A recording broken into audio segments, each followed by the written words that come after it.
श्री कृष्ण ने अर्जुन को बताया कि तू एक क्षत्रिय है, तेरा कर्म लड़ना है और अब युद्ध शुरू हो चुका है। अब जो सामने है ना वो भाई है, ना वो गुरु है, ना वो पिता है, अब वो केवल शत्रु है और तुम्हें अपनी धरती को बचाने के लिए और मान को बचाने के लिए और स्त्री सम्मान को बचाने के लिए लड़ना है।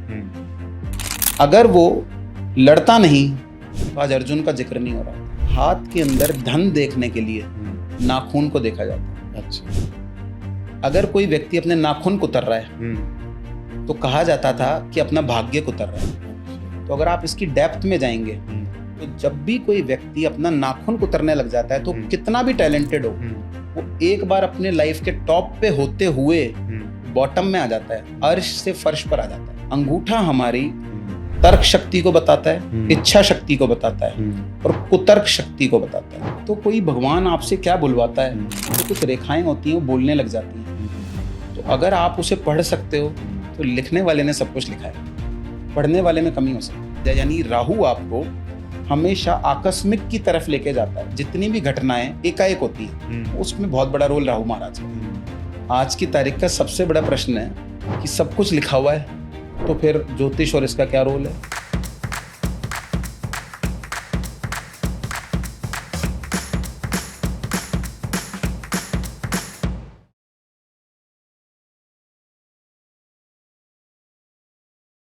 नमस्ते एवरीवन, हरे कृष्णा। मेरा नाम है कपिल गर्ग और स्वागत है आपका द गुड पॉडकास्ट के एक और मज़ेदार एपिसोड में। आज हमारे साथ जुड़े हैं अंकुर जोशी जी। अंकुर जोशी जी जयपुर से आते हैं और अपने परिवार में 7 जनरेशन के पामिस्ट हैं। पामिस्ट्री आपने 13 साल की उम्र से शुरू कर दी थी, जैसा भी आपने बताया। तो कैसे शुरू हुआ आपका पामिस्ट्री का सफ़र सर? जय श्री गणेश, जय माता दी। पामिस्ट्री का सफ़र शुरू हुआ 5th क्लास से। अच्छा। हमारी हर जनरेशन में एक व्यक्ति बाय बर्थ पामिस्ट है। तो मेरे फादर करते हैं, फादर के चाचा जी करते हैं। तो ऐसे हर जनरेशन में एक व्यक्ति, हर जनरेशन में एक ही व्यक्ति आता है। तो पापा 5 भाई हैं, 5 में से केवल मेरे फादर ने इस चीज़ को एज अ प्रोफेशन अडॉप्ट किया। 5 के हम 8 बेटे हैं, तो 8 में से भगवान ने मुझे चुना इसके लिए। तो जब चुना और इसका पता कैसे चला, तो जब मैं 5th क्लास में था तब मैंने मेरी टीचर को उनकी किसी परेशानी पे कोई जवाब दिया। तो कहती हैं तुम्हें कैसे पता मैं परेशान हूँ? तो मेरा जवाब था मुझे नहीं पता, पर आपको कोई फैमिली रिलेटेड प्रॉब्लम चल रही है। तो उन्होंने मुझसे पूछा क्या चल रही है? तो मैंने कहा अपना हाथ दिखाओ। तो मैंने उनका हाथ देखकर उन्हें बोला आपकी फैमिली में आप मेंटली परेशान हो और आपका घर चेंज करना है आपको और कर नहीं पा रही, आपको अलग से रहना है। तो उनका रोना छूट गया। जब उनका रोना छूटा तो मैंने उन्हें कहा टेंशन मत लो, आप तो 10 दिन में आपका घर चेंज होने वाला है। तो मैं ये बात बोल के भूल गया। 10 दिन बाद जब मैं रेगुलर स्कूल जाता रहा तो मैम एकदम से एक मिठाई का डिब्बा ले आई और मुझे भी नहीं पता था किस बात की मिठाई है। तो मेरे लिए एक छोटा स्वीट बॉक्स अलग से आया। तो बोला बेटा ये तुम्हारे लिए, तुमने कहा था वो घर चेंज हो गया मेरा। तो मैंने कहा मैम घर चेंज हो गया का मतलब? बोला मेरे हस्बैंड का ट्रांसफ़र हो गया और अब मैं हमारे घर का वातावरण कुछ अच्छा नहीं था, अब ट्रांसफ़र होकर यहाँ से जा रही हूँ परमानेंटली। तो मैंने मेरे फादर को ये बात बताई। तो फादर ने मुझ पर गुस्सा किया कि बेटा कोई भी बात कहीं पे भी सोशल जगह पे नहीं बतानी चाहिए सबके सामने या कुछ, क्योंकि सबकी कुछ पर्सनल बातें होती हैं। तो तुम एक काम करो, मैंने तुम्हें जो मंत्र दे रखा है अब तुम उसके जाप बढ़ा दो। मैंने उसके जाप बढ़ाए। फिर उन्होंने कहा अब तुम इसकी स्टडी भी करो, क्योंकि एक चीज़ होती है जो आपको ईश्वर से मिल रही है, एक पढ़ाई होती है। सही बात। तो अगर दोनों का कॉम्बिनेशन हो जाए तो डेडली कॉम्बिनेशन हो जाता है। तो फिर मैंने मेरे फादर की 72 73 की बुक्स जो उन्होंने पढ़ी, उससे पहले की उनकी बुक्स जो वो पढ़ते थे उसके हाथ के प्रिंट थे मेरे फादर के खुद के। उन्होंने बताया कि हर 6 महीने में रेखाएं चेंज होती हैं, तुम इसे रिसर्च करो इसकी। तो उस वक्त मैं स्कूल के अंदर किसी दोस्त को हाथ देख के कहता था तू तो विदेश जाएगा, फॉरेन ही रहेगा। तो कहता था अरे यार दूर दूर तक ही लेना देना नहीं है, मेरा काम ही यहीं पे, मेरे फादर का बिजनेस है। मैं कहता था तू तो फॉरेन ही जाएगा, ज्वेलरी का काम करेगा। एक दिन फॉरेन पहुंच गया, ज्वेलरी की लाइन में चला गया। अब वो जब ज्वेलरी की लाइन में गया, फॉरेन पहुंच गया, तब उसने मुझे याद किया।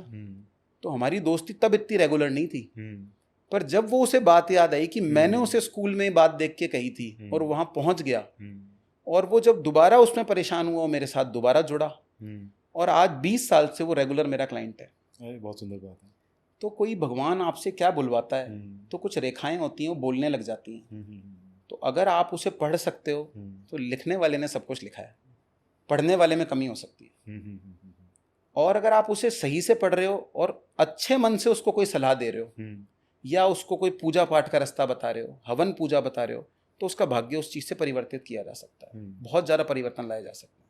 तो आजकल के जो कोर इश्यूज चल रहे हैं रिलेशनशिप से रिलेटेड और फाइनेंसेस से रिलेटेड, इन्वेस्टमेंट्स कहीं के डूब रहे हैं, उभर नहीं पा रहे हैं, ये सारी चीज़ें सॉल्व हो सकती हैं एस्ट्रोलॉजी के थ्रू? हाथ में कुछ ऐसे क्षेत्र होते हैं जिनको देख के बताया जाता है कि ये व्यक्ति आकस्मिक धन की तरफ आकर्षित होगा, यानी कि जुआ धन उसकी तरफ आकर्षित होगा। अगर धन उसकी तरफ आकर्षित होगा तो वो कभी आपसे कुछ पूछने ही नहीं आएगा। वो ऐसी चीज़ों की तरफ आकर्षित होता है कि उसे एकाएक पैसे वाला बनना है सबको, कि मैं आज ही करोड़पति बन जाऊं। तो ये तो अभी नुस्खे भी बहुत चल रहे हैं हर जगह, सभी से ये बात करता हूँ मैं कि ये नुस्खे जो हैं ये करने योग्य हैं सभी लोगों के या नहीं? मेरे हिसाब से जिसके हाथ में इस चीज़ से पैसा कमाना लिखा है, अगर उसमें उस चीज़ की व्यापारी बुद्धि है तो उसे करना चाहिए। तो उसकी बुद्ध रेखा और सूर्य रेखा बताती है कि क्या वो शेयर मार्केट के अप डाउन को समझ के व्यापार की तरह ले सकता है या स्पेकुलेशन की तरह लेगा। बहुत सिंपल आंसर है कि डे ट्रेडिंग करनी है या लॉन्ग टर्म इन्वेस्ट करना है या शॉर्ट टर्म इन्वेस्ट करना है। बहुत सिंपल आंसर है। आप उसमें इन्वेस्ट कर रहे हो जिसका आपको कुछ नहीं पता, तो आप पहली बात रिस्क टेकर हो गए। जिसकी आपको ज़मीन और आसमान कुछ नहीं पता, आप या तो किताबों में पढ़ रहे हो या गूगल पे पढ़ रहे हो, तब आप उसमें इन्वेस्ट कर रहे हो। आपको उसकी ऑथेंटिसिटी का पता ना होने के बावजूद भी क्या आपकी लाइफ में वो लिखा हुआ है। अब एक होता है आपने शॉर्ट टर्म पैसा डाला और आपका मानस ये, क्योंकि आपको पैसा जल्दी चाहिए तो आपने तुरंत बेचा, तुरंत खरीदा। एकदम से डाउन गया, अरे क्या होगा, बेचो बेचो बेचो। 100 में से 90 लोग जुआ मार्केट या शेयर मार्केट या किसी भी और मार्केट में जिसमें अप डाउन चलता है उसमें पैसा दे के आते हैं, लेके नहीं आते। तो कुछ ऐसी क्रियाएं भी होती हैं जो बताकर, या तो उसे ये बता दिया जाता है भाई बिल्कुल योग नहीं है, मत कर। कुछ होती हैं योग तो है पर इसे व्यापार की तरह कर, इसमें 5% का मुनाफा रख। 5% का मुनाफा बहुत होता है। अगर वॉल्यूम हो आपके पास 5% बहुत होता है। अगर वो रेगुलर आता है पर डे, तो आप 2-5% का काम करके भी बहुत हाइट्स पे जा सकते हो।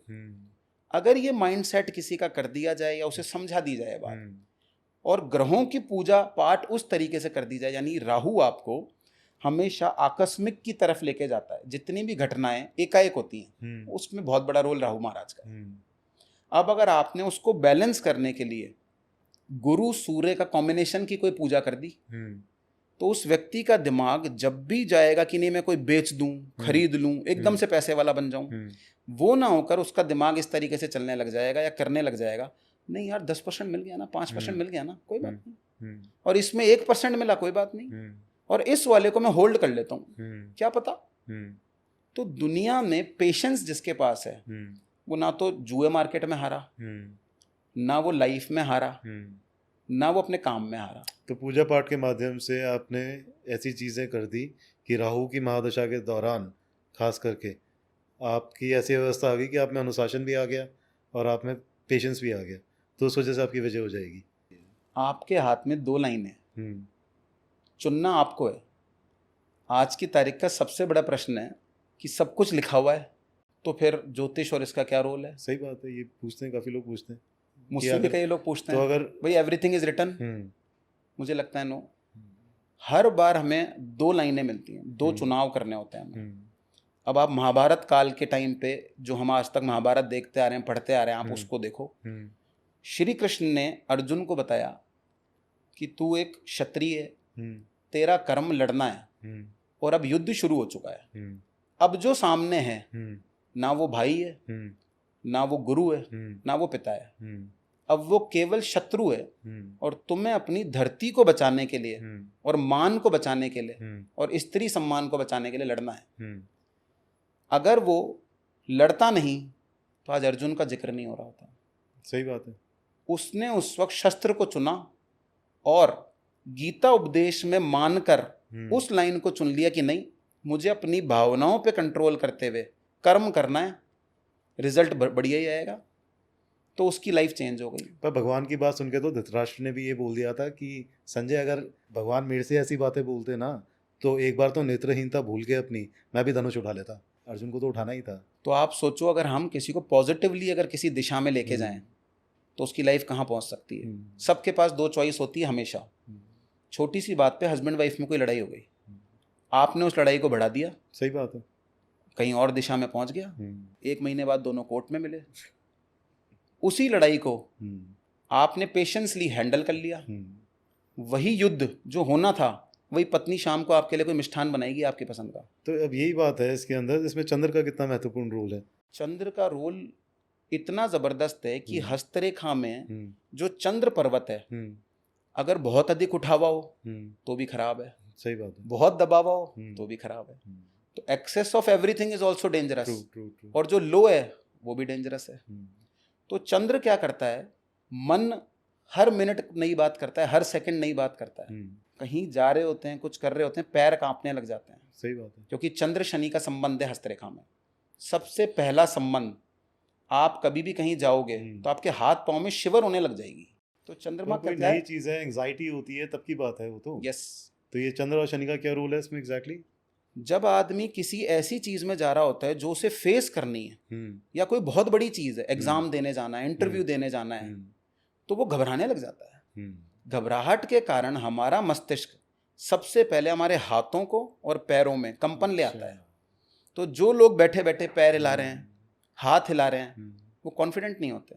ये उनके चंद्रमा की बहुत ज्यादा उच्चता को या निम्नता को नहीं दर्शाता, नेगेटिविटी को दर्शाता है। सही बात है। तो चंद्रमा का बहुत विशेष रोल है।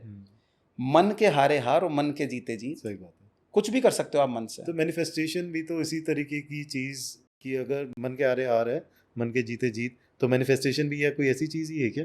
मैनिफेस्टेशन या ये जितने भी शब्द हैं, अगर आप मन को एक ही दिशा में लगा दो तो सबसे ज्यादा मन क्या करता है? भागता है इधर उधर। और दूसरा क्या करता है? अगर आपने उसे बता दिया करना तो यही है, अब चाहे रो के करें हम, चाहे हंस के करें, करेंगे। संकल्प शक्ति कितनी है आपकी उसके अंदर, वो वाली बात है। संकल्प शक्ति अंगूठे से डिपेंड करती है। अच्छा, अंगूठे से डिपेंड करती है। क्योंकि आपकी संकल्प शक्ति और आपका फोकस, ये दोनों आपके ब्रेन के कंट्रोल में है। और ब्रेन किसके कंट्रोल में है? अंगूठे से ब्रेन को देखा जाता है। अच्छा। जब सिर दर्द होता है तो एक्यूप्रेशर वाले यहाँ दबाते हैं। अच्छा। क्यों दबाते हैं? क्योंकि ये ब्रेन से जुड़ा हुआ है। सेम इसी प्रकार से महाभारत काल में द्रोणाचार्य ने एकलव्य से अंगूठा ही क्यों मांगा? क्योंकि उसका फोकस डिस्टर्ब हो जाए। अगर आपने किसी का फोकस डिस्टर्ब कर दिया, आप विन विन सिचुएशन में हो। एक बहुत सिंपल उदाहरण है, आप शूटिंग कर रहे हो कहीं, और शूटिंग के अंदर आप अपनी कंट्री को रिप्रेजेंट कर रहे हो, और आप रेगुलर शूट कर रहे हो टारगेट पे। आपका फोन आपके साथ वाइब्रेट हुआ, ध्यान वहां गया और आपने शॉट कर दिया, लगा ही नहीं लग सकता। तो बस उसका ध्यान भंग करने के लिए अंगूठा हमारी तर्क शक्ति को बताता है, इच्छा शक्ति को बताता है, और कुतर्क शक्ति को बताता है। कुतर्क और तर्क दोनों एक ही जगह हैं या अलग अलग जगह हैं? अलग अलग जगह। तर्क कहाँ है? तर्क टॉप में है और कुतर्क बेस में है। अच्छा। तो अंगूठे की लाइन और अंगूठे का सिस्टम आपको बताता है कि आप इस व्यक्ति को, कोई आपको दिखाने आया तो एक तो आपकी बात समझ जाएगा, रीजनिंग वाले क्वेश्चन करेगा, तो ये तर्क वितर्क है। एक ऐसे करेगा जिसके सिर पैर नहीं है, ये कुतर्क है।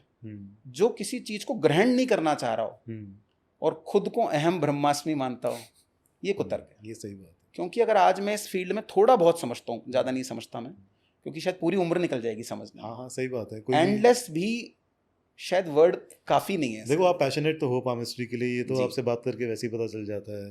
तो हाँ, आपकी रिसर्च हम भी चाहेंगे चलती रहे आगे से आगे, ताकि आपसे जो भी जुड़े जी उसको फ़ायदा हो इस बात का। इस बात पे मैं दर्शकों को ये भी बता दूं कि अगर आप आचार्य जोशी जी से जुड़ना चाहते हैं, अंकुर जोशी जी से, तो आप एनी टाइम एस्ट्रो पे जा सकते हैं। एनी टाइम एस्ट्रो पे सर अवेलेबल हैं जी। ये वीडियो के थ्रू अवेलेबल है, चैट के थ्रू अवेलेबल है, वॉइस के थ्रू भी अवेलेबल है। मैं वॉइस में और वीडियो में ज़्यादा कंफर्टेबल हूँ। अच्छा। क्योंकि उसमें मैं सामने वाले को देख पाऊंगा। ऑब्वियसली पामिस्ट्री है तो आपको ज़्यादा अच्छा रहेगा, और वगैरह रीड। और अगर मान लीजिए किसी के पास ऐसी व्यवस्था नहीं है तो मैं उसको बताऊंगा अपने चेहरे के 3 तरफ की फोटो भेजो। सही बात है। हाथ की ऐसे ऐसे और केवल पाम की फोटो भेजो, 3 और एक चौथी ये। तो यहाँ की लाइन है। सिचुएशन ज़्यादा अच्छा यही रहेगा कि आप वीडियो कॉल के माध्यम से जुड़ें और मेरा भी एनी टाइम एस्ट्रो से जुड़ने का एक बहुत विशेष कारण है। बताएं, ज़रूर बताएं। आज मैं घर बैठे कितने लोगों को टैकल कर लूँगा। सही बात है। आज ये इतना बड़ा समुद्र हो गया है कि आप उसमें जितने लोगों को बेनिफिट दे सकते हो इस विद्या से, वो आपको देना चाहिए। सही बात और है। ये इतना अच्छा माध्यम है कि इसमें लोग जुड़ के अपनी प्रॉब्लम सॉल्व कर सकते हैं, बात समझ सकते हैं। और आज एनी टाइम एस्ट्रो के पास पूजा पाठ का भी एक सिस्टम है। बिल्कुल। क्योंकि मैं अकेला कितनी कर लूंगा या मेरी जो टीम है कितना कर लेगी। बिल्कुल बिल्कुल बिल्कुल। तो अगर वो काम मैं डाइवर्ट कर सकता हूँ और वो लोग भी जिस प्रकार से मुझे पता है कि वो लोग बहुत निष्ठा के साथ वो काम कर रहे हैं, तो इससे बेहतर तो क्या ही होगा। बिल्कुल सही बात है। अंत के अंदर सबके मन में यही है कि जो हमारे पास किसी तकलीफ को लेकर आए उसको उसका ढंग का इलाज मिले, जो कि है वैदिक, जो कि है भी। सही बात है। सही ऐसी कोई समस्या नहीं है जिसका इलाज नहीं। सही बात है। तो आचार्य जी एक बात बताइए, अब पामिस्ट्री एक ऐसी चीज़ है जो नीश है, अब सब लोगों को इसकी समझ नहीं है, तो कोई आप ऐसी बात बता सकते हैं हमारे दर्शकों को जिससे वो सेल्फ एक्सपेरिमेंट करके खुद ही अपने हाथ में देख लें कोई चीज़ और कोई उपाय करके उनका जीवन सुधर जाए, तो उनका विश्वास भी बढ़ेगा और पामिस्ट्री की तरफ रुझान भी बढ़ेगा। बिल्कुल ऐसा बताया जा सकता। जैसे पाम है तो पाम में एक उंगली बुध को शो कर रही है, सूर्य को कर रही है, शनि को कर रही है, गुरु को कर रही है और शुक्र को कर रही है। इन पांचों की ग्रोथ हमें इनके बैक साइड हिस्से नाखून से दिखती है। अच्छा। हाथ के अंदर धन देखने के लिए नाखून को देखा जाता है। अच्छा। अगर कोई व्यक्ति अपने नाखून कुतर रहा है तो कहा जाता था कि अपना भाग्य कुतर रहा है। अच्छा। तो अगर आप इसकी डेप्थ में जाएंगे तो जब भी कोई व्यक्ति अपना नाखून कुतरने लग जाता है तो कितना भी टैलेंटेड हो वो एक बार अपने लाइफ के टॉप पे होते हुए बॉटम में आ जाता है, अर्श से फर्श पर आ जाता है। आप सौरव गांगुली जी को देख लीजिए और कोई भी पुराना मैच उठा के देख लीजिए आप, उसके अंदर जब कॉम्प्लिकेटेड सिचुएशन चल रही थी मैच में तो वो स्टैंड में बैठे हुए अपने नेल बाइट कर रहे होते थे और ये जग जाहिर है। एक सफल कप्तान को कोच ने टीम से बाहर कर दिया। सही बात है। तो उन्होंने बहुत बड़ी कंट्रोवर्सी थी। अर्श से फर्श का सफर तय किया और दोबारा से वहां से उठ के वापस टीम में आके विथ रिस्पेक्ट रिटायरमेंट लिया। मैंने मेरे बिल्कुल खास दोस्त की एक आपको मैं घटना बताना चाहूंगा। मेरा बेस्टी, मैं उसको हमेशा कहता रहा यार कुछ भी कर नाखून मत कुतर, तेरी लाइफ चेंज हो जाएगी। और वो ऐसा व्यक्ति था, उसके लिए मैं सोचता था भाई ये तो सिल्वर स्पून या गोल्ड स्पून में पैदा हुआ है और इसकी लाइफ में तो कभी भी कोई प्रॉब्लम आएगी नहीं। पिता के पास बहुत संपत्ति है, ननिहाल ददियाल पक्ष में एक बेटा है, तो इससे ज़्यादा तो लकी कोई क्या ही होगा।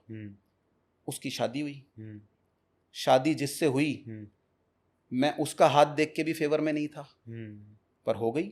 उसने वो मार्ग चुना, मुझे करनी है। जब उसने वो कर ली तो उसके माता पिता ने उसको एक्सेप्ट ही नहीं किया। उस बेटे को जो इकलौता है और उसको घर से बाहर निकाल दिया। तो जो एक रिचमैन लाइफ जी सकता था या जी रहा था वो माइनस में आ गया। मैंने उसको फिर समझाया भाई ये छोड़ दे, एक काम कर, मेरे कहने से 12-13 महीने छोड़ दे। कहता है यार मैं अभी भी कुतर रहा था। वो अभी भी कुतर रहा था। नाखून कुतरने नहीं छोड़े उसने नाखून कुतरना नहीं छोड़ा। ये एक ऐसा एडिक्शन है जो लोग बहुत चीजें भी छोड़ देते हैं, ये नहीं छोड़ पाते। अरे आपको ऐसा क्यों नहीं लग रहा? क्योंकि आपको इसकी आदत नहीं है। तो वो क्या कहते हैं कि हम जाने अनजाने में हमारा मुंह चला जाता है अपने आप। तो इसके लिए एक दवाई भी आती है, आप उसे अपने फिंगर टिप्स पे डिप कर लीजिए और उसके कारण आप जैसे ही टंग से टच करेंगे आपका टेस्टलेस हो जाएगा। तो आप उसके कारण एकदम से आपको लगेगा और आप छोड़ देंगे। साहब उसने छोड़ी नहीं और उसकी मैरिड लाइफ, उसकी फैमिली लाइफ, उसके माता पिता, यहाँ तक कि फाइनेंशियल लाइफ सब जीरो पे आ गई। सही बात है। फिर उसने एक दिन वो बात मानी, छोड़ा।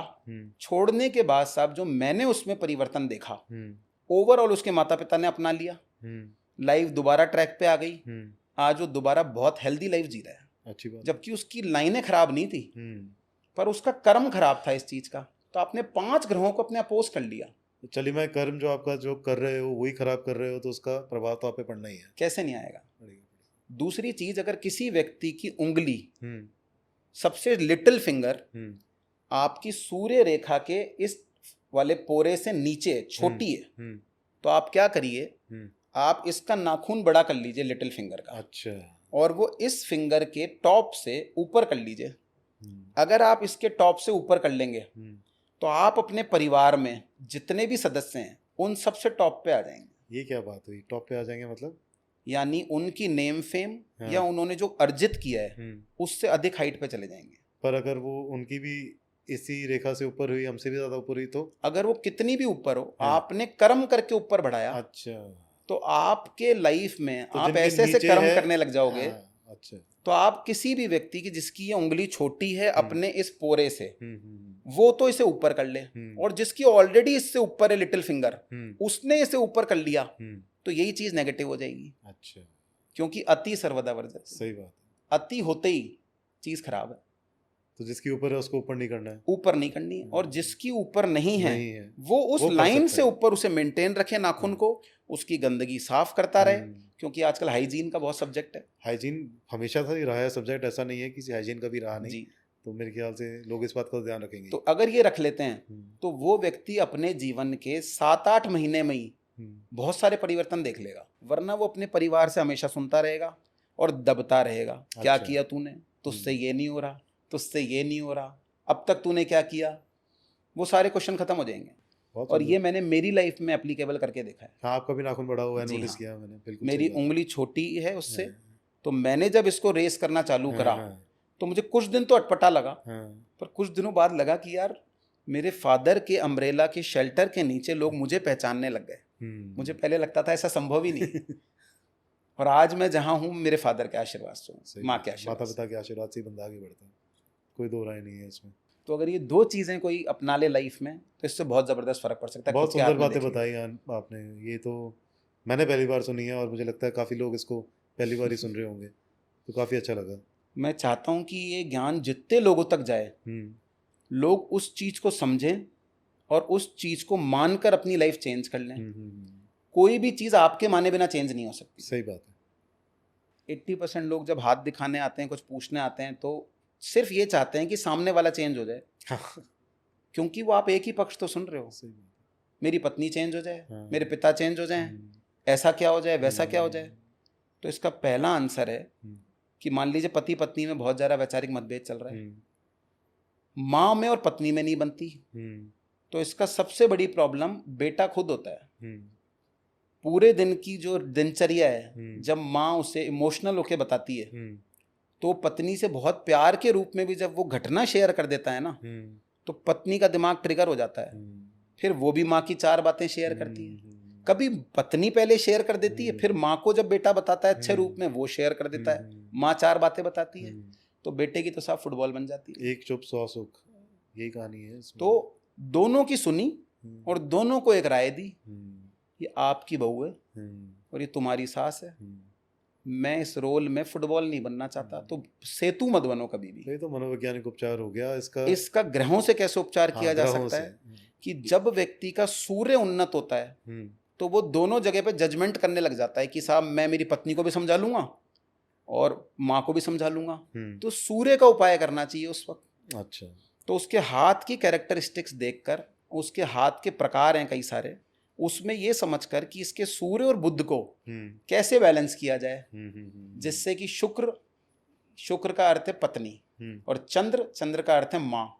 अगर ये दोनों बैलेंस हैं किसी की लाइफ में, तो उसकी लाइफ में उसे कोई रोक नहीं सकता, अनस्टॉपेबल है, ऐसा माना जाता है। तो अगर उसकी मनोवैज्ञानिक बात उसको समझाकर और उसका उपाय किया जाए और वो उसे माने, तो ये तीनों चीज उसकी लाइफ बदल देंगी।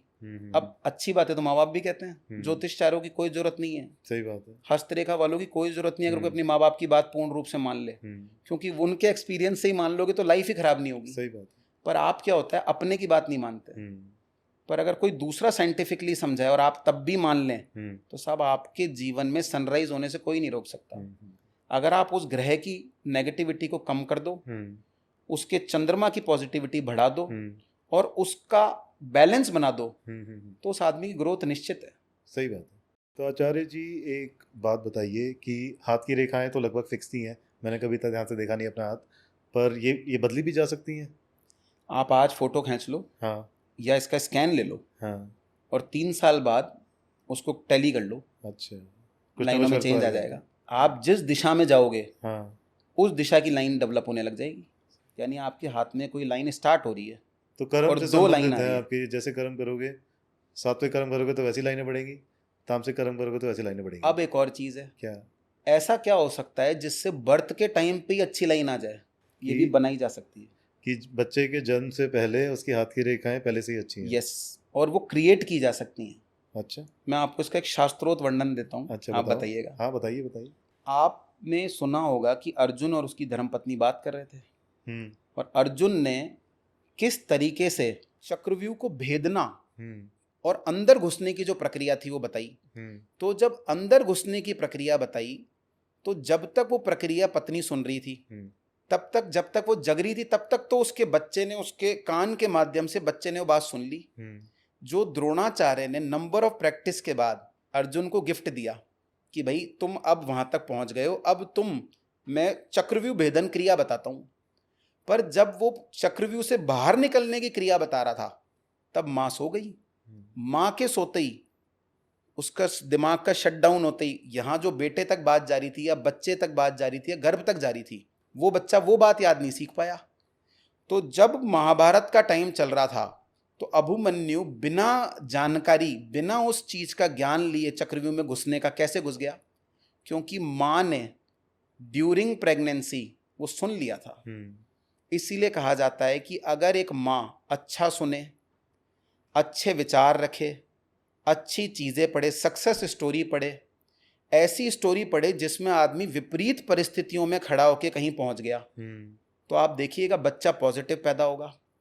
और एक बहुत मज़ेदार बात बताता हूँ आपको, अगर बच्चे का मीठा खाने का बहुत मन होता है, बहुत मीठा पसंद है, तो आप उनसे पूछिए कि तुम्हारी प्रेगनेंसी टाइम में अपनी मम्मा से पूछना, मम्मा को मीठा बहुत पसंद आया होगा। अच्छा। इसीलिए वो जीवन में मीठा अधिक खाता है। अच्छा। कभी कभी माँ का उस प्रेगनेंसी टाइम में तीखा खाने का मन होता है, तो बच्चा जीवन भर तीखे की तरफ आकर्षित रहता है, क्योंकि उसकी जो लाइन बनी, उसको जो दिया, चाहे वो मुंह से दिया, कान से सुनकर दिया, आंखों से देखकर दिया, स्पर्श करके दिया, फील करके दिया, वो वैसी की वैसी लाइनें उसके पेट में निर्माण होता जाएगा। तो माँ के हाथ में ये ताकत है कि वो अपने दिमाग से जो अच्छी चीज़ें ग्रहण करेगी, वो सेम चीज़ें बच्चों की कैरेक्टरिस्टिक्स में आ जाएंगी। मुझे मीठा बहुत पसंद है, मुझे आज तक नहीं पता था कि क्या है। तो जैसी चीज़ें वो ग्रहण करेंगी माताएं, वैसे ही हस्तरेखाएं डेवलप हो जाएंगी। बिल्कुल वैसी हस्तरेखाएं डेवलप होंगी।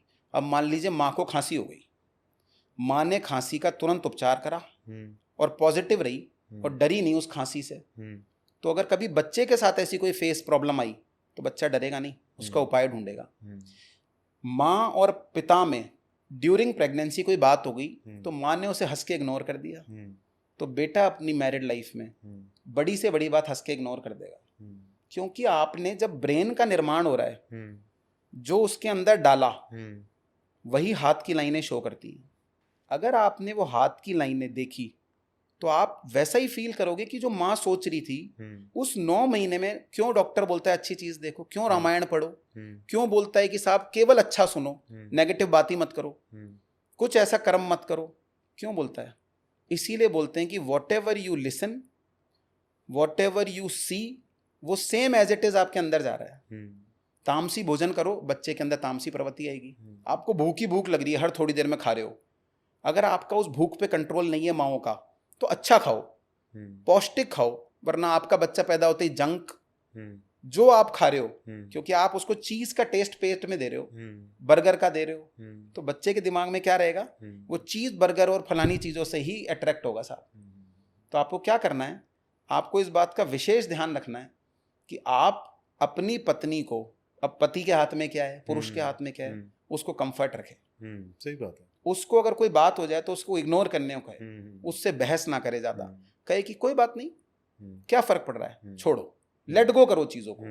उसकी इच्छाओं की, उचित इच्छाओं की पूर्ति करे कि तुम्हें ये खाने का मन है, चलो मैं कराता हूँ, तुम्हें ये करने का मन है, कराता हूँ।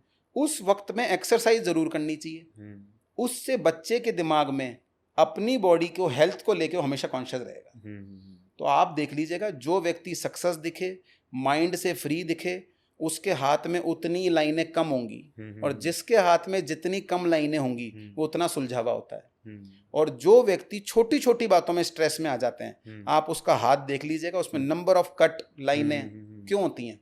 क्योंकि वो स्ट्रेस में होता है, और उनकी माएँ उन 9 महीनों में स्ट्रेस में रही होती हैं। अब इसका अर्थ ये नहीं कि माँ ने साहब उस 9 महीने में ये सोचा अब तो पूरी ज़िंदगी हो गई ऐसे ही करना है।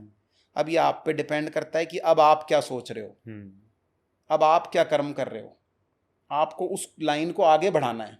तो आप जिस दिशा में लाइन को आगे बढ़ाओगे, आगे चलते जाओगे, आपकी लाइफ चेंज हो जाएगी। कुछ व्यक्ति जब अपने हाथ का प्रिंट भेजते हैं या कुछ भेजते हैं, तो मैंने एनी टाइम एस्ट्रो के माध्यम से मेरे पास काफ़ी प्रिंट है, मैंने वीडियो कॉल पे बात करी, तो उन सबको मैंने जो चेंजेस बताए कि आप ये चेंज करो, और मैं आपको ये सॉल्यूशन बताता हूँ या ये पूजा बताता हूँ या ये एक हैबिट बताता हूँ अपनी लाइफ में, वो आप करके देखो। तो साहब उनकी लाइफ में बहुत चेंज आया, और मुझे जो उनकी वजह से विशेष मिल रही हैं, आर्थिक सुख एक अपनी जगह है, पर जो दुआ बचा सकती है या किसी की ब्लेसिंग बचा सकती है, वो शायद अर्थ नहीं बचा सकता। सही बात है। बहुत से पैसे वाले लोग कोरोना में चले गए, सही बात है, और बच वो गए जिनके पास आशीर्वाद का सुख था। तो मेरा ऐसा मानना है। सही बात है, बहुत सुंदर बात। एक चीज़ और पूछना चाहूँगा मैं आपसे कि अब जैसे महिलाएं हैं और पुरुष हैं, और मैंने जहाँ तक देखा है शायद अलग अलग हाथ ही देखा जाता है, पुरुषों का दाया महिलाओं का बाया, ऐसा क्यों होता है? हकीकत में अगर आप पौराणिक कथाओं पे जाएंगे, हाँ, तो आप देखेंगे कि जब शिव भगवान ने अर्धनारेश्वर का रूप लिया, हाँ, तो जो राइट पार्ट था स्वयं शिव थे, और जो लेफ्ट पार्ट था वो शक्ति थी। शक्ति। अब शक्ति को हृदय प्रधान माना गया, यानी जितनी भी फीमेल हैं वो दिल से सोचती हैं, क्योंकि दिल लेफ्ट साइड में है। पुरुष को शक्ति प्रधान माना गया, क्योंकि जो ताकत का पार्ट है वो राइट साइड में आ गया। तो शक्ति का जो वो रूप था, उसके अनुसार पुरुष का सीधा हाथ देखा जाता है, और स्त्री का उल्टा यानी लेफ्ट हैंड देखा जाता है। अच्छा अच्छा। अब कुछ लेडीज कहती हैं हम तो साहब लेफ्टी हैं लिखने में, या पुरुष कहते हैं हम लेफ्टी हैं तो हमारा लेफ्ट हैंड क्यों नहीं देखा जा रहा। आपकी लेखनी डिसाइड नहीं करेगी कि आपका कर्म का हाथ या देखने वाला हाथ कौन सा है। जो जुड़ा हुआ अंदर से तो वैसे ही जुड़ा हुआ है। और लेफ्ट हैंड से आपका पूर्व जन्म भी दिखाई देता है, पूर्व जन्म के संस्कार भी दिखाई देते हैं। अच्छा। और पूर्व जन्म के संस्कार से ही आपको पत्नी मिलती है। जन्म मरण पर्ण विधि हाथ, ऐसा माना जाता है। सही बात है। आचार्य जी, अपनी बात हो रही थी, आप मल्टीपल मोडालिटीज़ में काम करते हैं, पामस्ट्री तो एक है ही है, इसके अलावा आप फेस रीडिंग भी करते हैं। जी। तो फेस रीडिंग के बारे में भी बताइए, कैसे शुरू हुआ सफ़र आपका? साहब ये दोनों सामुद्रिक शास्त्र के पार्ट हैं। अच्छा। यानी फेस एक्सरे और हाथ सिटी स्कैन। अच्छा। तो अगर आप ये पूछें कि इससे कैसे पता चलता है कि इसकी ऑथेंटिसिटी कैसे है, तो आप ये देखें कि कुछ लोग होते हैं जिनका कान, नाक या होठ कटा हुआ होता है। साहब हमारा शास्त्र या हमारी चीज़ें इतनी ज़्यादा डेवलप थी कि वो ये बता देती थी माताओं को कि ड्यूरिंग प्रेगनेंसी अगर तुमने चंद्र ग्रहण या सूर्य ग्रहण के वक्त कोई धारदार चीज़ से कुछ काटा तो तुम्हारे बच्चे पे कट का निशान आएगा। मोस्ट ऑफ दी बच्चों में जिनके कान, होठ या नाक कटा हुआ होता है, आप उनकी माताओं से पूछ लीजिए कि उस प्रेगनेंसी टाइम में जब सूर्य ग्रहण या चंद्र ग्रहण आया था या नहीं आया था। तो पहली बात तो वो आया होगा, और आया होगा तो उन्होंने उस बात का जानकर या अनजाने में ध्यान नहीं रखा। इस वजह से उनके शरीर पे जो उन्होंने वो धारदार चीज चलाई उसके कट के निशान है। तो कट के निशान होने से क्या होगा? अब अगर मान लीजिए होठ कट गया, तो होठ आपके शुक्र के सुख को यानी पत्नी संबंधित सुख को हानि देगा। अच्छा। कान कट गया तो आप जो लिसनिंग पावर है आपकी, वो लिसनिंग पावर उतनी होगी नहीं, आप सुनना बर्दाश्त ही नहीं करोगे किसी को। यहीं अगर नाक कट गई, कहीं से कट आ गया, तो नोज के कटने का मतलब माना जाता है उस आदमी में भयंकर ईगो होती है, मैं जो कह रहा हूँ वही सही है, गलत पे अड़े रहते हैं ऐसे लोग। तो एक कर्म कई चीज़ों को डिफाइन करता है। फिर अब किसी के राइट साइड में कितने तिल हैं, पुरुष के राइट साइड के तिल ज़्यादा उसके लिए लाभकारी माने जाते हैं, लेफ्ट के तिल उसकी वाइफ को इंडिकेट करते हैं। अच्छा। जैसे हम आधा शरीर जब कर रहे हैं तो जब राइट हैंड पढ़ रहे हैं तो पुरुष है, और लेफ्ट हैंड पढ़ रहे हैं तो स्त्री है। तो वैसे ही जब राइट हैंड और राइट फेस देखते हैं तो अच्छा फेस। अब ये पुनर्जन्म का भी बताया था ना लेफ्ट हैंड आपने, कि अगर आपका पूरा पिछला जन्म देखना है तो भी आप बायां हाथ देखोगे। बिल्कुल। आपकी पत्नी के बारे में जानना है तो भी आप बायां हाथ देखेंगे। पत्नी सुख कैसा है तो भी बायां हाथ देखेंगे, और जब संतान सुख देखना है तो दोनों हाथ देखेंगे। अच्छा, तब दोनों हाथ, क्योंकि पत्नी और पति के कॉम्बिनेशन से बच्चा आ रहा है। सही बात, तब दोनों देखेंगे। तो जब किसी व्यक्ति के नाक पे कोई तिल हो तो वो व्यक्ति बहुत ज़्यादा गुस्सैल होते हैं। अच्छा। 1 मिनट में वो गुस्सा करने लग जाते हैं। अब नाक बहुत बड़ा है, हमारी दृष्टि में बड़ा क्यों है? क्योंकि उसके 16 भाग हैं। अच्छा। अब उसके टिप पे है, ऊपर है, तो हर जगह के तिल की एक अलग कैरेक्टरिस्टिक है। अच्छा। साइड में तिल है तो उसका एक अलग अर्थ है। अच्छा। नाक के साइड में तिल होने से वो व्यक्ति या तो साइनस, एलर्जिक, खांसी जुकाम बहुत ज़्यादा होता है। अच्छा। वैसे ही अगर किसी के राइट साइड में माथे पे, पुरुष के राइट साइड में कहीं तिल है ललाट पे, तो वो उसके जीवन की ग्रोथ को शो करता है। किसी फीमेल के अगर शुक्र क्षेत्र पे तिल है तो वो उसकी ब्यूटी को शो करता है। मतलब वो जैसे जैसे एज बढ़ेगी वैसे वैसे उसकी ब्यूटी एनहांस करता है वो। अच्छा। ऐसा माना जाता है। आजकल फैशन के चक्कर में या ब्यूटी के चक्कर में लोग क्या करते हैं, अपना तिल हटवा लिया, कोई चीज़ रिमूव कर दी। भगवान ने अगर कोई कमी दी है तो आप ये मानकर चलिए कि एक प्लस पॉइंट साथ में दिया है। अब आपको प्लस तो दिख नहीं रहा, आपने उस कमी को हटा दिया। तो आप ये समझिए कि अगर किसी की आंखें कमज़ोर हैं तो आंखें बंद करने के बाद फोकस कान पे आ गया तो कान की शक्ति बढ़ गई। तो अगर कोई तिल नेगेटिविटी दे रहा है तो वो उसके साथ साथ पॉजिटिविटी भी देता है। तो आप नेचर के साथ छेड़खानी मत करिए, उसको रिमूव मत करिए। लीपा पोती के बहुत सारे ऑप्शन हैं, यानी आप मेकअप के थ्रू, किसी भी चीज़ के थ्रू उसे छुपा दीजिए। मेरे पास एनी टाइम एस्ट्रो में जब कोई फीमेल्स अपने भेजती हैं मुझे फ़ोटोज़, तो मेरी उनसे एक रिक्वेस्ट है कि उसे आप अगर फ़ोटो भेज रहे हैं तो विदाउट मेकअप फ़ोटो भेजिए, जिससे कि आपके सारे चेहरे के तिल और चीज़ों को देख के मैं आपको काफ़ी एक्यूरेट आंसर देने की कोशिश कर सकूं। तो आप अपने चेहरे के कोई भी ऐसी चीज़ को रिमूव मत करिए, स्पेशली तिल को। हाँ, अगर तिल मस्से के रूप में डेवलप हो गया है, बाय बर्थ नहीं है, तो आप उसके साथ ट्रीट कर लीजिए, उसे हटा दीजिए, पर तिलों के साथ छेड़खानी मत करिए। आचार्य जी, बहुत शुक्रिया आपका, आपने इतनी बढ़िया Thank you. जानकारी साझा करी हमारे साथ, हमारे दर्शकों के साथ जी। एक चीज़ और, आपका स्पेशलाइजेशन है वो है वास्तु, और आपका वास्तु करने का तरीका भी थोड़ा सा अलग है। तो मैं चाहूँगा कि मेरे दर्शक उस बारे में भी जाने। सब थोड़ा नहीं, बहुत ज़्यादा अलग है। बहुत ज़्यादा कैसे अलग है? आज की तारीख में हर आदमी पढ़कर थोड़ा बहुत तो वास्तुकार खुद है। साउथ वेस्ट भारी होना चाहिए, नॉर्थ ईस्ट में जल होना चाहिए, साउथ ईस्ट अग्नि होनी चाहिए, ये सब बेसिक है। अगर हम किसी के घर जाते हैं तो पहले उसके घर का एड्रेस मंगाते हैं, वो घर किसके नाम पर है उस व्यक्ति का नाम मंगाते हैं, और एक दिन पहले, जाने से एक दिन पहले उसका हवन करते हैं। उस हवन में उस जगह की वाइब्रेशन लेते हैं। अब मान लीजिए आपने रेंट पे ले रखा है, तो पहले मालिक का नाम चाहिए, रजिस्ट्री ओनर का, फिर जो रेंट पे ले रखा है उसका नाम चाहिए। सबसे पहले खुद का सुरक्षा चक्र बनाते हैं कि हम किसी भी ज़मीन को देखने जा रहे हैं, कुछ करने जा रहे हैं, तो हम उस जगह जाकर उस नेगेटिविटी से या उस एनर्जी से प्रभावित नहीं हो जाएं। क्योंकि मैं उस एनर्जी को चेक करने जा रहा हूँ, और चेक करने हम कब जाते हैं? जब कुछ ना कुछ प्रॉब्लम होती है। तो हम क्या करते हैं साहब, उसको हवन की माध्यम से सबसे पहले खुद का सुरक्षा चक्र बनाकर उसकी एनर्जी को समझने के लिए खुद के चक्र को जागृत करके जाते हैं। उसके घर जाते हैं, उसके व्यापार वाली जगह पे जाते हैं, और अगर हम किसी के घर गए, कमरे में गए, सारी चीज़ें प्रॉपर हैं, बेड की फेसिंग प्रॉपर है, टॉयलेट प्रॉपर है, तब भी परेशानी है, तो उस कमरे की जो वाइब्रेशन है, वाइब्रेशन का मैं आपको एक सिंपल रूप से एक अर्थ बताता हूँ कि जो व्यक्ति उसमें रह रहा है उसकी सुगंध और गंध दोनों वहाँ हैं।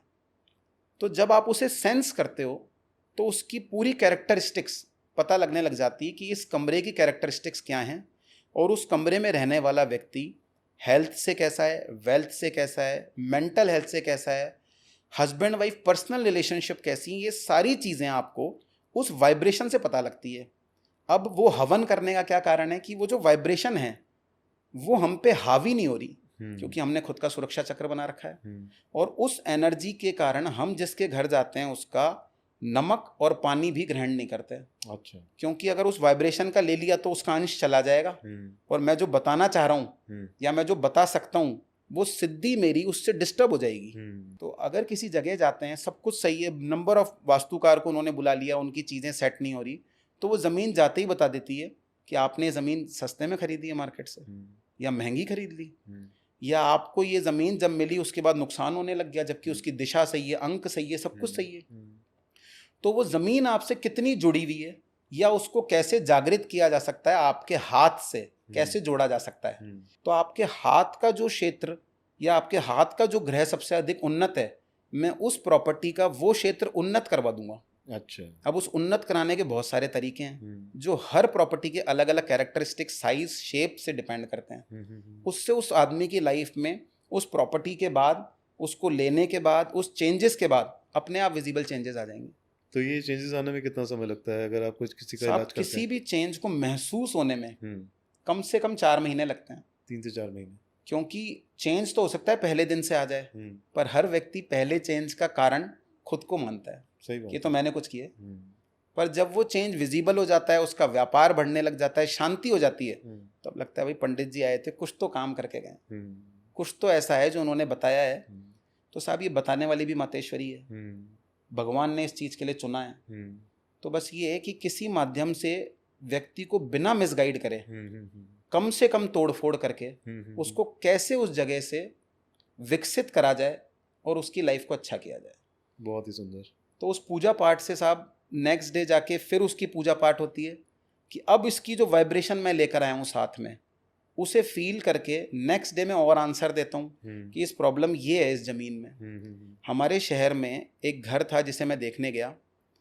उस घर को देखने के बाद उसमें एक सुसाइड हुआ था। मैं जब उस घर में गया तो जिनके बेटे का हुआ था वो मुझे लेकर गए, बोला ये पूरी वास्तु से बना हुआ है, इसमें कोई कमी नहीं, हमने 10 लोगों को चेक करा के खरीदा है। तो मैंने उनसे बोला इस घर में पहले भी सुसाइड हुआ है, क्योंकि मुझे उस घर में पैर रखते ही एक अलग से वाइब्रेशन आई, कोई अतृप्तता आई किसी आत्मा की। मैं आपको उसका एड्रेस भी बता सकता हूँ और वो जगह भी बता सकता हूँ। तो अगर वो उस जगह पे जब पता करा तो पता चला उससे पहले वाले ओनर ने भी सुसाइड किया हुआ है। अरे। और मेरा मानना ये था कि केवल उससे पहले वाला नहीं, उससे पहले भी एक औरत को, चाहे वो धक्का दिया हो, कुछ दिया हो, मुझे नहीं पता, पर वो औरत भी जो मरी उससे पहले वाले ओनर की, वो भी नेचुरल डेथ नहीं थी। इस कारण से उस घर की वाइब्रेशन, सारा वास्तु और ऊपरी चीजें ठीक होने के बावजूद भी वो उसको वो लाभ नहीं दे पा रही थी। तो जब वो बताया और ये बात की कंफर्मेशन हो गई, तब उसका उपाय किया गया। आज उस घर में सब लोग हेल्दी हैं, वरना उन पे कर्जा हो गया था, उनको उस घर में जाने में भय आ गया, उन्होंने वो घर खाली कर दिया। जबकि मैंने इतने कम एरिया में इतना फुल्ली फर्निश्ड या इतना एक्स्ट्राऑर्डिनरी हाउस अब तक नहीं देखा। अरे ऐसा है। तो ये चीज़ें जाके पता चलता है कि कौन सी ज़मीन की एनर्जी कैसी है। साहब देखिए, लोग अपने नक्शे भी भेजते हैं, हाँ। उसके आधार पे भी बताते हैं, पर उससे मैं उसकी वाइब्रेशन नहीं ले पहली सकता। वाइब्रेशन तो आप चेक करते जाओ, हवन करते हो, उसके बाद फिर आप नेक्स्ट वाइब्रेशन चेक करते जाओ, विजिट करते हो। जब मैं विजिट करता हूं, उसके बाद फिर आप उपाय करते हो, और उसके बाद में फिर हवन या उसके पाठ करके उसकी वाइब्रेशन को पूर्ण रूप से फील करता हूँ। एक तो मैं आपके इलाके में हूँ, आपकी वाइब्रेशन या उस जमीन पे हूँ, तब मैं उस चीज का आंसर दूं, और एक मैं उस वाइब्रेशन को लाके उसकी पूजा पाठ करके और उसका अगले दिन आंसर दूं। तो उन दोनों में बहुत फर्क है। सही बात है। वहां की वाइब्रेशन या जो शक्ति है वो मुझसे क्या बुलवाना चाह रही है, और मैं अपने वापस आकर एकाग्रचित्त होकर जब उस वाइब्रेशन को रिकॉल करूंगा तो उसका क्या अर्थ आ रहा है। इससे बहुत फर्क पड़ता है साहब। बहुत ही सुंदर। तो जोशी जी, बहुत अच्छा लगा आपसे मिलकर के। बहुत धन्यवाद आपका, आपने समय निकाला, आए यहाँ पे हमारे साथ बातचीत करने के लिए। बहुत बहुत धन्यवाद आपका भी। सुंदर बातें बताई आपने, मेरे को बहुत मजा आया आपसे बात करके। Thank you very much. Same है।